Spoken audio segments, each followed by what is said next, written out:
At dahil Mother's Day nga ngayon mga guys, si mama muna yung bibida dito sa vlog ko. Na nag-day off nga ngayon si mama sa tindahan. Kasi magpapaganda na nga muna daw siya. Na nagmukhang ang dalaga si mama ngayon. Kaya naman ngayong araw, samahan niyo muna kayo mag-celebrate ng Mother's Day.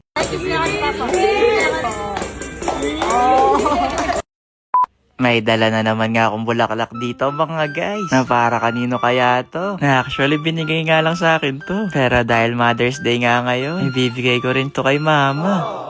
Na araw nga niya ngayon. Kaya sabi ko sa kanya, Happy Mother's Day. Na dahil araw nga ng mga nanay ngayon, sabi ko sa kanya kung bahala sa araw niya. At bibigyan ko nga siya ng magandang day off. Na yung bang day off na magmumukha ulit siyang dalaga. Na deserve to ni mama. Kasi promise sobrang sipag talaga niya. Kaya tara na, magsara muna tayo ng tindahan. At wala na muna siguro nga habol na bibili dyan no. Kasi day off nga muna ng nanay ko. At siya muna yung aking pagagandahin.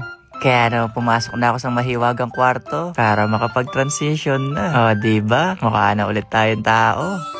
Na wala pa tayong ligo dyan ha, pero pogi na. Paano kung naligo pa? Chot! Nakahanda na nga si mama dito. Na-excited na nga daw siya sa bago niyang look. Kasi ayaw daw niya nagmumukhang matanda. Na hindi lang pala si mama yung sinama ko. Sinama ko din pala yung asawa ng kuya ko. At saka na din si ate kahit hindi pa nanay ng mga guys. Kailangan natin siyang isama kasi wala magbibideo sa aming tatlo. Nandito ko na nga sila dinala kay Ate Camille Asuncion. Nandito rin nagpagawa dati si na mama. Nasabi nga niya sa akin gusto daw niya ulit bumalik dito. Kaya naman sabi ko kay Ate Camille, siya nang bahala. Basta matakpan nga yung puting buhok. Na maglalight nga daw kami ng kulay. Kasi para kung may tumubo na puting buhok, di ba masyadong halata. Na yung maganda nga dito, organic yung mga ginagamit na gamot. Na para bang hubi alaya oh. Chot! Ang cute nga ni mama dito. Na excited nga raw yan. Na siguro pagtapos nito mga guys, bawal siyang stress no. Kasi baka kumulot yung buhok.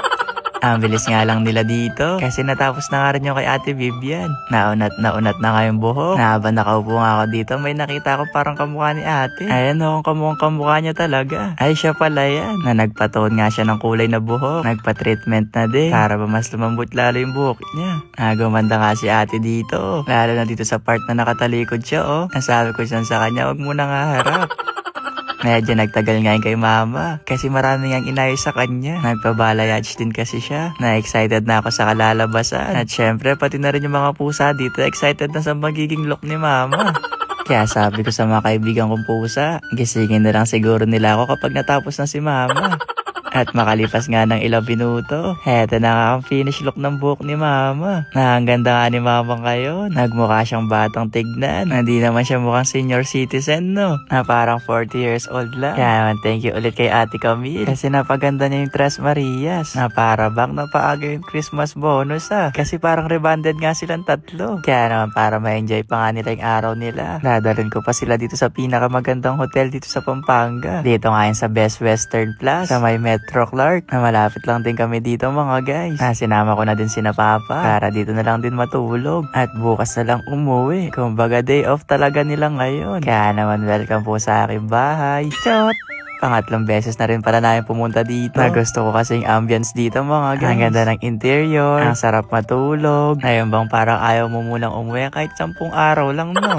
2 kwarto pala yung kinuha namin dito. Kasi para makapagpahinga nga ng maayos. Na nagpapahinga na nga si na mama sa kabila. Ay mamaya pa naman yung dinner. Kaya sabi ko matulog muna sila doon. At lilibutin ko na nga muna tong buong hotel. Na dumiretso nga ako dito sa sports simulator. Na dito daw yung mga mahilig mag-golf. Kaya naman tinry ko na kahit di naman ako nag-golf. Kumbaga experience lang. Nakailang try nga ako dyan. Hindi ko matamaan yung bola. Na bakit kasi ang liit. Dapat sa susunod laki yan na yan no. Chot! Di lang pala to pang golf. Pwede ka rin para maglaro ng basketball. Na yan 3 points kahit di naman talaga tumama no. Na pwede mo rin dito paglaruan yung mga aswang. Nakalimutan ko anong larong to. Basta nag-enjoy ako dyan. Kaya naman pagkatapos bumalik na rin ako. At dumiretso na nga kami dito sa Legend. Na dito nga kami magdi-dinner. At dito na rin namin celebrate yung Mother's Day. Na di muna ako nagluto sa bahay. Syempre dapat pati ako may day off no. Na bagong menu nga daw nila to sa Legend. Na mukhang ang masarap mga guys. Kaya tara, kain na tayo.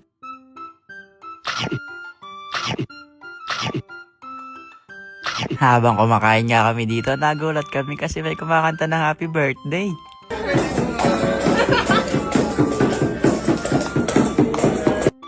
Akala nga nila mga guys, birthday ni mama. Kaya naman happy Mother's Day, ma. Thank you sa lahat-lahat. At syempre, happy Mother's Day din po sa lahat ng mga magulang. Saludo po ako sa inyo. Kaya hanggang dito na lang. Bye-bye!